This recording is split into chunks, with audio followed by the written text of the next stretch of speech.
징벌을 받았도다. 아멘. 할렐루야. 우리 앞뒤자로 이렇게 인사하시겠습니다. 우리가 예배함이 기적입니다. 시작. 우리가 예배함이 기적입니다. 우리 뒷분에게도 인사하겠습니다. 여러분의 예배함이 기적입니다. 아멘. 할렐루야. 우리가 많은 기적을 바라는데요. 우리가 예배할 때마다 느끼는 것은 우리가 어떻게 예수 믿었을까요? 그런 고민 안 해보세요? 저도 요즘 계속 기도하면서 내가 어떻게 예수를 믿게 됐을까? 또 내가 어떻게 목사가 됐고 어떻게 예배가 됐을까? 여러분, 우리가 너무나도 기적이 당연한 것이 되면 기적으로 안 느껴지거든요. 여러분들 매 예배할 때마다 예배하고 내가 예수 믿는 것이 기적임을 발견하는 저 여러분의 되기를 축원드립니다. 우리 성도들 지금까지 살아오시면서 절실하게 간절히 원했던 한 가지가 혹시 있나요? 한번 생각해 보세요. 지금까지 가장 살아오면서 가장 절실하게 원했던 한 가지. 제가 한 명만 물어볼까요? 우리 예지자매 가장 원했던 한 가지가 뭘까요?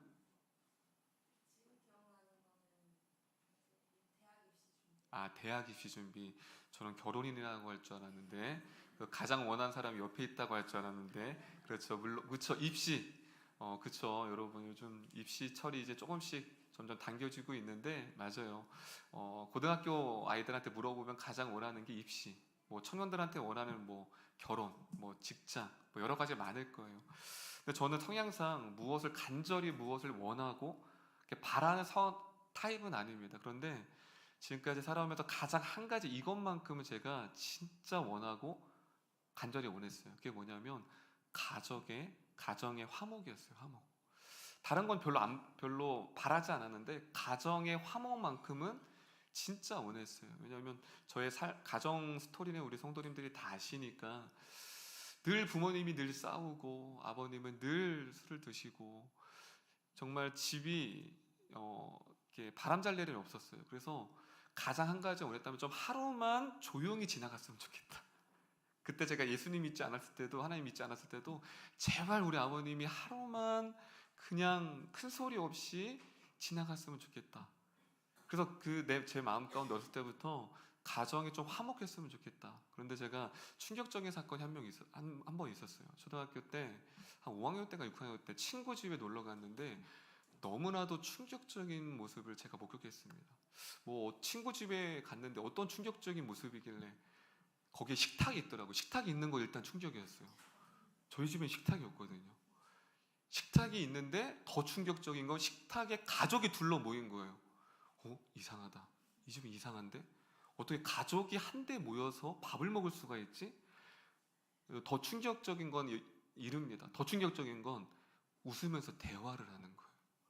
가족이, 여러분 안 놀라세요? 여러분 다 그렇게 화목한 가정에서 자라셔서 그런지 몰라도 저는 너무 충격적이었어요. 어떻게 가족이 식탁에 둘러앉아서 밥을 먹을 수가 있고 더군다나 대화를 하면서 웃으면서 밥을 먹는다? 저희 집에서는 있을 수도 없고 상상할 수 없었던, 저희는 가족끼리 먹은 기억이 거의 없고요. 그리고 외식을 한 번도 한 적이 없어요.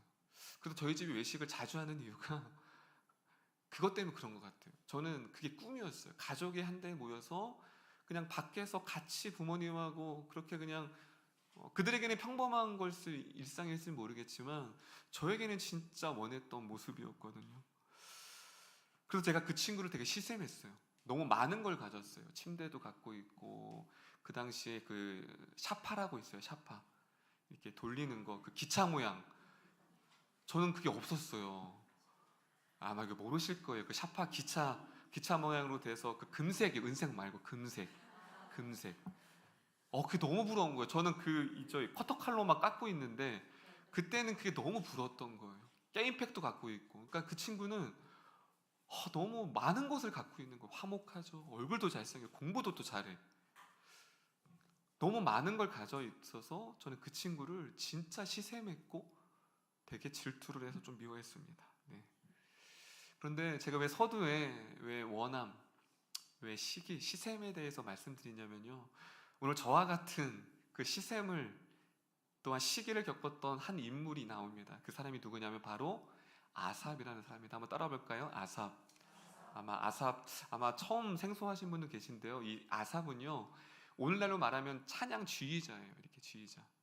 여러분 다윗의 언약궤 아시죠? 다윗이 언약궤를 가지고 왔을 때 그때 찬양을 진두지휘했던 사람이 누구냐면 이 바로 오늘 73편의 주인공인 아삽이라는 인물이에요. 아삽. 여러분 지휘자 아무나 시키지 않거든요. 근데 당시에 다윗 시대 때 지휘자라는 건 엄청난 신앙을 가진 사람, 모범적인 사람이 바로 아삽입니다. 그런데 그 아삽이 이렇게 말합니다. 우리 3절 볼까요? 저와 같은 마음이었어요. 이 상황이에요. 우리 시편 74편 3절입니다. 우리 크게 한번 읽어보겠습니다. 시편 74편 3절입니다. 시작.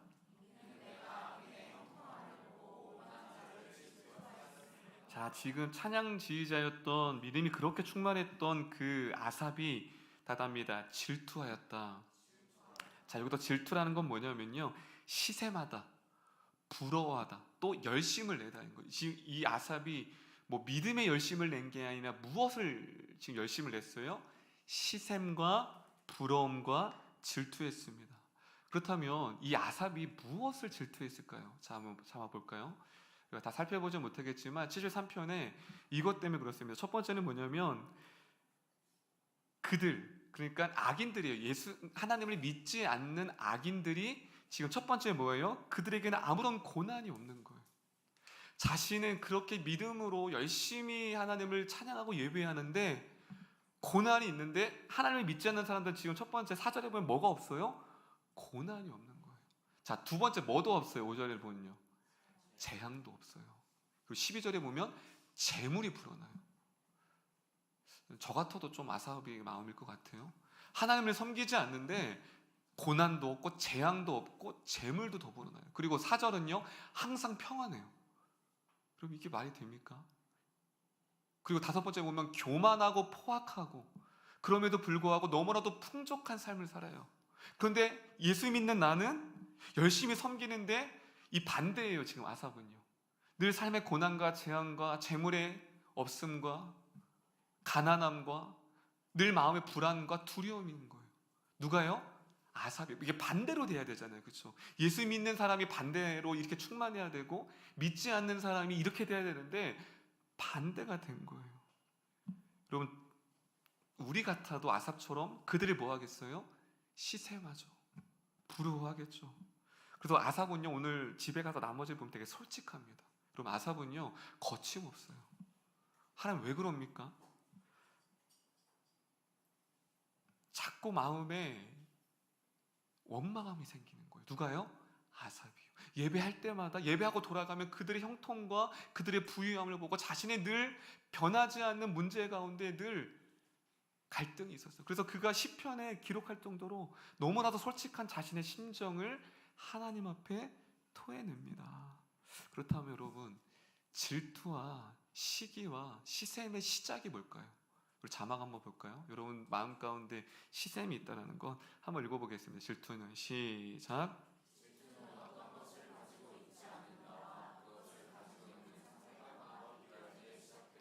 자, 여러분 질투와 시기가 어떻게 되냐면요, 어떤 것을 가지고 있지 않는 나와 또한 내가 가지고 있지 않은 것을 상대방이 가지고 있을 때 그 사람과 뭐 할 때 다음 다 비교. 여러분 오늘 말씀을 보면 그가 뭐래요? 그들의 형통함을 3절에 보면 보고 나와 누구랑 비교한 거예요? 지금요, 아삽과 악인과 뭐 한 거예요? 비교했다라는 거예요. 결국은 시샘과 질투는 뭐죠? 비교죠. 예를 들어서 건강을 비교한다고 보세요. 나는 건강하지 않아요. 근데 누구는 건강해요. 이거 비교하게 되죠. 그럼 어떻게 되죠? 비교하는 순간 불행하게 됩니다. 직업, 결혼. 누구는 진짜 내 친구는 나보다 진짜 고등학교 때 진짜 공부도 나보다 못했는데 얼굴도 못생겼는데 직장을 너무 잘 들어갔어요. 결혼도 진짜 너무 잘했어요. 안 부러우세요? 그거예요. 물질. 나보다 잘난 것이 없는데 했다 하면 그냥 모든 것이 다 손만 대면 물질이 복이 있는 거예요. 무엇이죠? 가지지 않는 나와 가진 자를 비교했을 때. 믿음도 마찬가지죠. 나보다 믿음이 없어야 되는데 누구는 믿음이 성장하고 나는 믿음이 없어. 그것 또한 무엇이죠? 비교함에 대해서 질투의 시작입니다. 그렇다면 비교의 시작은 또 뭘까요? 질투의 시작은 뭐라고 말씀드렸죠? 제가 비교입니다. 그럼 비교의 시작은 무엇이죠? 답답합니다. 비교의 시작은 원함입니다. 자, 무엇이라고요? 비교한다는 건 결국 질투한다는 건 뭐냐면요, 내가 원한다는 거예요. 예를 들어서 저는 좋은 차를 원하지 않아요. 진짜예요. 저는 좋은 차를 별로 원하지 않아요. 그래서 제 신학교 다닐 때도 BMW 신학과 친구들이 BMW 차를 이렇게 끌고 오는 친구들이 있어요. 되게 부모님이 이제 금수저라고 하죠. 근데 막 제 동기들은 되게 부러워하더라고요. 막 거기 사진 찍고. 왜 찍는지 모르겠어요. BMW 앞에 사진 찍는 거. 근데 그 친구들은 부러워해요. 근데 저는 안 부러워해요. 왜 그렇죠? 저는 차를 원하지 않아요. 근데 그 친구는 왜 차를 BMW를 부러워하죠? 차를 원하기 때문에. 여러분, 내가 무엇을 부럽다라고 하는 건 내가 내 내면의 거울인 거예요. 내가 그것을 뭐 하고 있다는 거죠? 원하고 있다는 거예요. 근데 저는 요즘 한 가지 원하는 것은 한 가지가 있어요. 교육관을 원해요. 교육관. 그건 좀 부럽더라고요. 목사님들 이렇게 건물 있고 우리 청년들 막 없어서 여기서 막 이렇게 모여서 하는데 빨리 하나님 교육관 좀 주세요. 가서 마음껏 나누고 옆에 막 소리 들리고 막 안 되는 거예요, 나눔들이. 할렐루야. 교육관을 위해 기도하세요. 이제 승합차가 이제 이따 광고하겠지만 도난 중에 나오지만 이제 두 번째 기도 제목은 무엇이죠? 교육관. 할렐루야.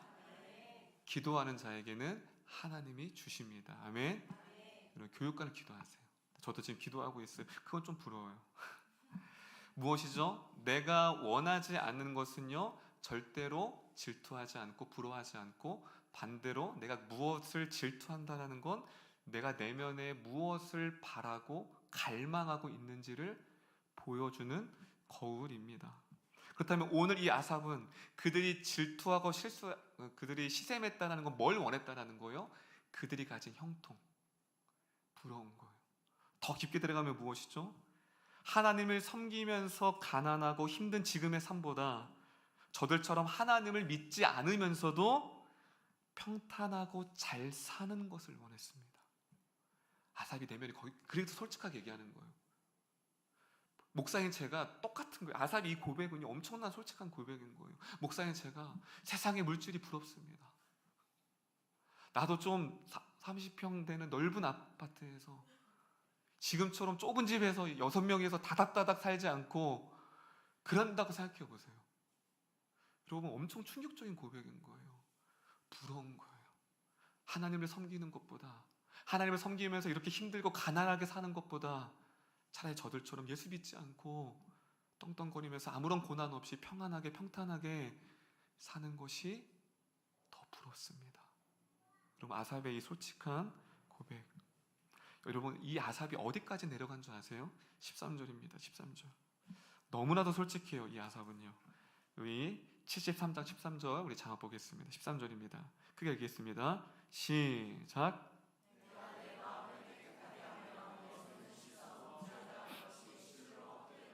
여러분, 지금까지 하나님을 섬긴 것이 뭐하다 다갑니다. 헛되다. 헛되다는 뭐냐면 공허하다는 거예요. 내가 무엇 때문에 이렇게 열심히 섬겼지?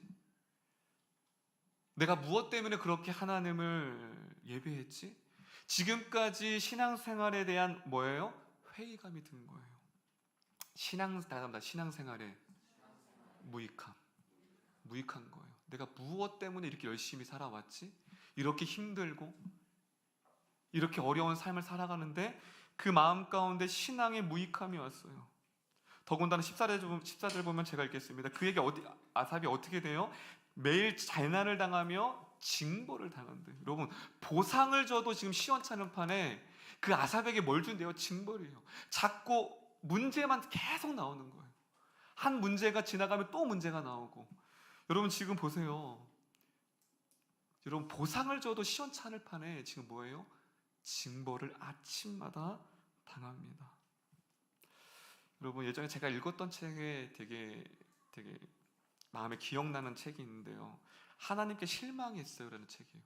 그리고 제가 처음에 그 책 제목 서점에서 꽂혀 있는 걸 보고 왜 이런 책이 있나라고 그랬어요. 하나님께 실망했대요. 아삽처럼 너무나도 솔직한 고백인 거예요. 거기서 이렇게 세 가지를 이렇게 얘기합니다. 첫 번째 질문은 하나님은 공평하신가? 여러분 진짜 하나님 공평하신다고 생각하세요? 하나님 진짜 공평한가? 거기에 대해서 이렇게 얘기합니다. 저자가요. 애써 하나님을 따르려고 했지만 인생은 산산조각 났다. 비참한 자신의 상태와 하나님 나라의 상급과 행복한 삶을 이야기하는 성경 말씀의 약속을 어떻게 연결하고 연관시킬 수 있는가?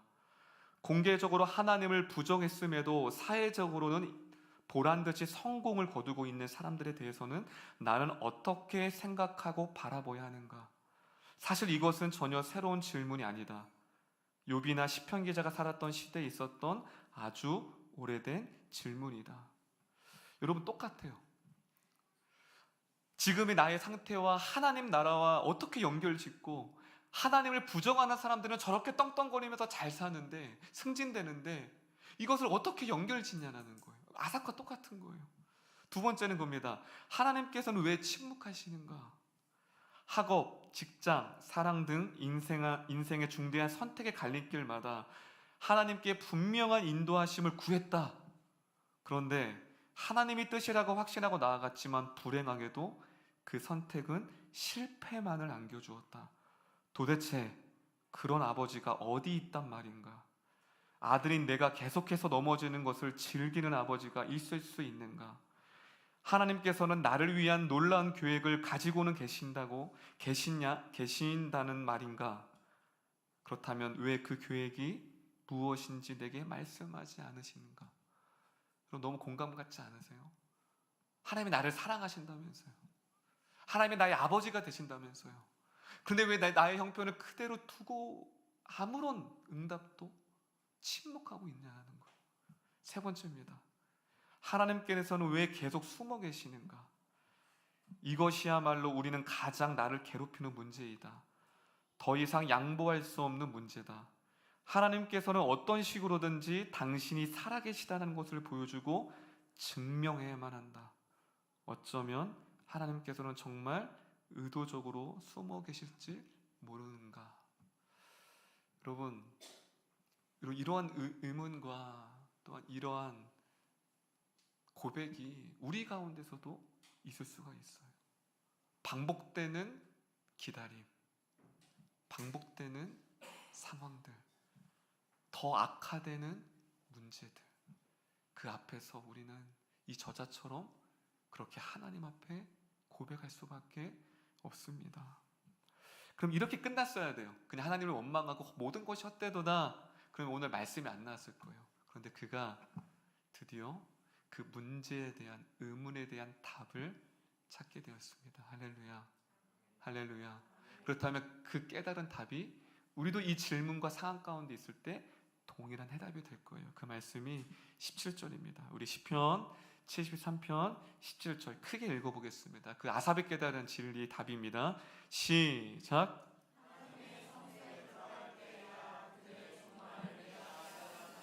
할렐루야.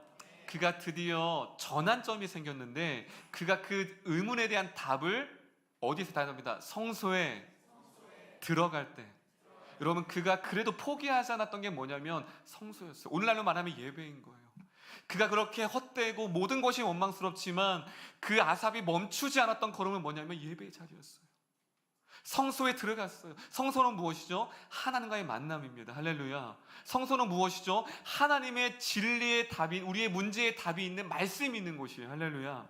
그가 성소에 들어가서 그 하나님을 예배할 때에 드디어 자신의 의문에 대한 답을 찾았어요. 그 의문에 대한 답이 무엇이죠? 25절입니다. 우리 크게 읽어보겠습니다. 시편 73편. 그가 성소에서 찾았던 답입니다. 다 같이 읽겠습니다. 시작. 하늘에서는 주 외에는 누가 내게 있으리요, 땅에서는 주밖에 내가 사모할이 없나이다. 할렐루야. 다시 한번 읽겠습니다. 시작. 하늘에서는 주 외에 누가 내게 있으리요, 땅에서는 주밖에는 내가 사모할 자가 없나이다. 할렐루야. 답을 찾았어요. 무엇이죠? 답입니다. 하나님이 답이었습니다. 여러분, 드디어 답을 찾았어요. 하나님이 답이었어요. 여러분, 오늘 이 아삽의 25절을 종교개혁자 마틴 루터가 이렇게 말합니다. 자막으로 제가 읽겠습니다. 내가 주와 함께하는 동안은 나는 하늘에서든 땅에서든 다른 어떤 것도 바라지 않아이다. 할렐루야. 우리 여러분들의 고백으로 한번 이 25절 읽겠습니다. 시작.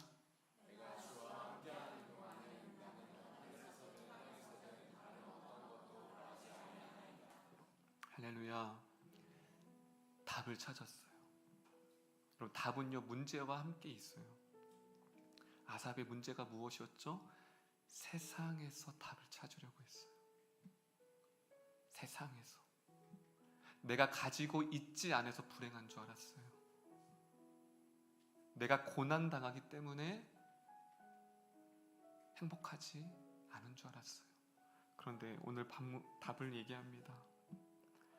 내가 하나님을 바라보지 않았구나.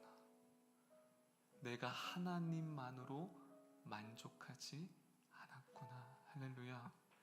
여러분, 시기와 질투와 비교는요, 만족하지 못하는 건요, 내가 그것을 가지고 있지 않아서가 아니에요. 하나님으로 만족하지 않기 때문에 오는 결핍입니다. 할렐루야. 직장, 결혼, 넉넉함, 그것이 아니래요. 저도 제가 말씀드렸죠. 가정의 화목하지 않기 때문에 불행한 줄 알았어요. 근데 제가 그 친구한테 물어봤거든요. 넌 행복하겠다, 친구야. 왜? 다 가졌잖아. 근데 그 친구가 그래요. 행복하지 않은데. 여러분이 돈 많은 사람한테 찾아가 보세요. 결혼 잘한 사람한테 찾아가 보세요. 좋은 직장 다닌 분한테 찾아가 보세요. 여러분이 부러워하는 사람에 찾아가 보세요. 행복하냐고 물어보세요. 모두가 행복하지 않다고 합니다. 누구와 행복할까요? 가난하지만, 홀로 있지만 하나님 안에 거하는 자가 행복하다고 말합니다. 할렐루야. 할렐루야. 그래서 28절 이렇게 얘기합니다. 73편 28절 제가 읽겠습니다. 하나님께 가까이함이 내게 복이라.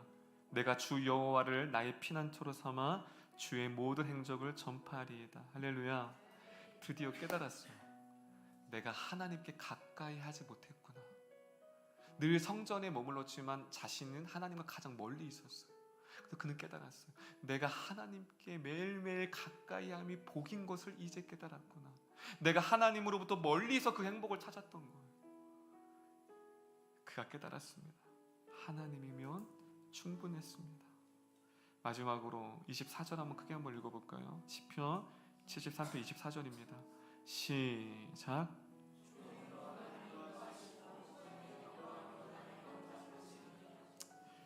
여러분, 제가 말씀을 준비하는데 너무 위로가 되는 거예요. 답니다. 후에는 영광으로 나를 영접함이니. 여러분, 신앙인은요 현재를 바라보는 사람이 아니에요. 장차 훗날을 바라보는 사람이 신앙인입니다. 할렐루야. 여러분의 훗날은 무엇이죠?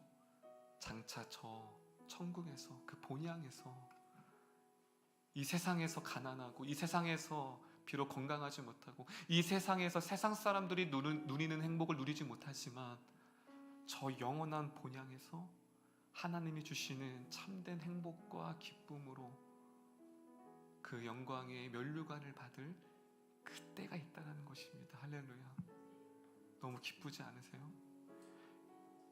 우리는 현재를 바라볼 때 절망하지만 신앙인은 훗날, 하나님 우리의 세상의 모든 무거운 짐을 다 벗으라 하시고 우리의 영혼을 온전히 쉬게 하실 그날을 바라볼 때 비로소 우리가 참된 안식을 우리가 바라볼 수 있다라는 사실입니다.